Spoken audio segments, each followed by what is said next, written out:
Hey, it's Tim Fraticelli here, physical therapist with PT Progress, and in today's video, I'm going to show you 8 upper back stretches that can help relieve pain in as little as 30 seconds. Let's take a look.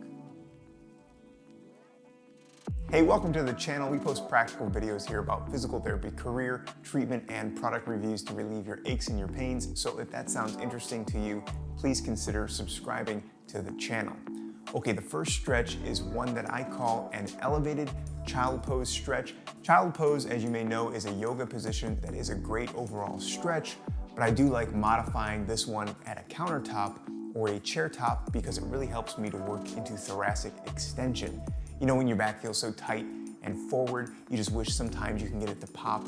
And in this position, I can almost always get it to pop very quickly, which can feel really good. And usually doing this stretch throughout the day for about 15 to 30 seconds can provide an immediate relief when I'm feeling that tightness in my upper back. So it's really easy to do, especially if you have a countertop available to you, but it works just as well if you have a chair or a couch for support for your arms as well. Just rock back like you're doing the regular child pose position, but in an upright vertical position. Okay, the next stretch is easy to perform right after the elevated child pose or even during this other stretch, and that is the cat-cow stretch. The idea here is to work on moving the spine through flexion and extension, and it's a great move as a warm-up or to add to the first exercise that we just did today as the elevated child pose stretch. So to perform this cat-cow stretch, try to aim for 10 to 20 of these movements throughout the day as part of your routine. The great thing about the cat-cow stretch is that it moves very nicely into the third movement that's great for relieving mid-back pain, and that stretch is called the cross-arm rock back, and it's really great at isolating the paraspinal muscles of the entire back.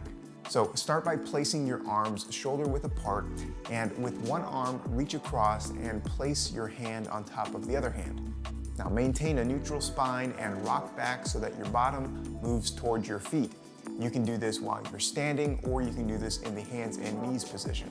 You can even lean towards the side opposite of your hand to feel an even bigger stretch along the paraspinals, and try holding this for 15 to 20 seconds or moving through the range 20 times.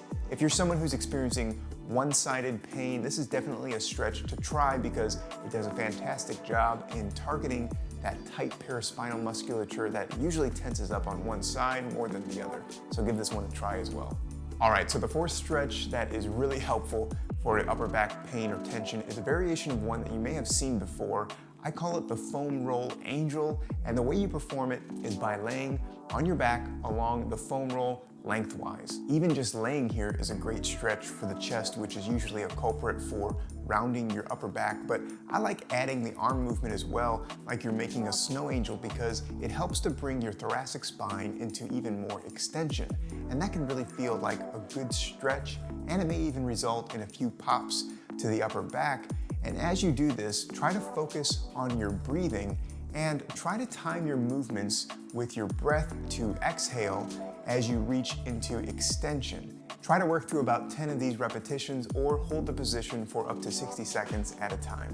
When you're experiencing mid-back pain, this thoracic rotation can be very painful. And in the clinic, it's sometimes difficult to measure that rotation exactly, but it's very easy to know when you're feeling limited. Now, as a way to work on increasing thoracic mobility, we increase thoracic extension as well and also promote some rotation. I like doing this through using a thoracic pull-through exercise. So to perform this movement, begin in the hands and knees position and reach one arm across the body, then back up to rotate your spine slowly so that your arm points towards the ceiling. If you're limited with this movement, don't force it all at once, just gradually work into the range as you perform 10 pull-throughs on each side. If you want even more of a challenge, you can set up a resistance band and pull it as a way to promote shoulder stability through the range. This sixth stretch is a great movement that mimics the same stretch that we just talked about, but it can really help to target some of the tight muscles of the upper back and the lower back as well. So to perform this movement, begin by laying on your side with your arm pointing in front of you, like the arms of a clock. My hands here are at 3 o'clock. Well, maybe 3:15 really, with both hands pointing towards the 3.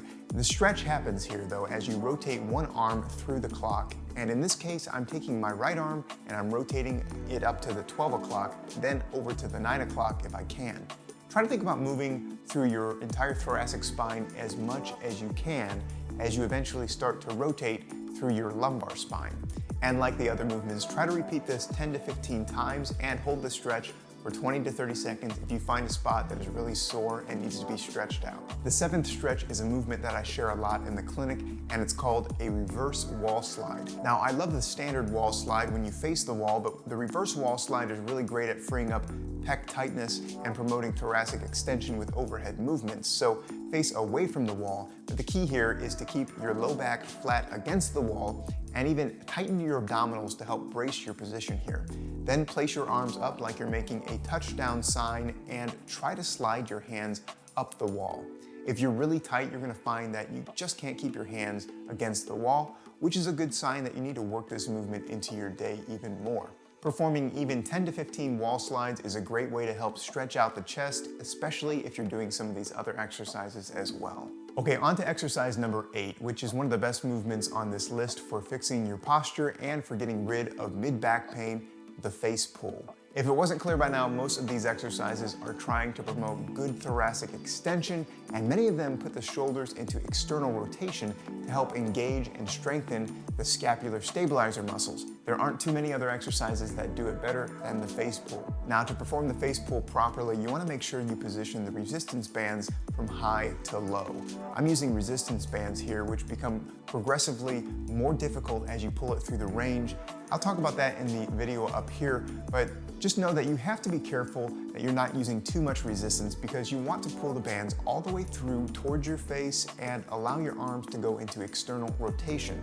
This means your hands will need to go beyond your elbows in order to promote that good full motion here. As you work through this movement 10 to 20 times, you'll start to really feel the muscles of your mid-trap, your rhomboids, and your rotator cuff fire as you isolate them really well in this movement. All of these are great ways to decrease upper back pain by stretching and strengthening the right muscles of the upper back and the shoulder complex. If you have any questions, just let me know. If you found any of these tips to be helpful, please tell me by giving this video a thumbs up and commenting below. I'll try to answer any questions you guys have here. And as always, thanks for watching, and I'll see you in the next video.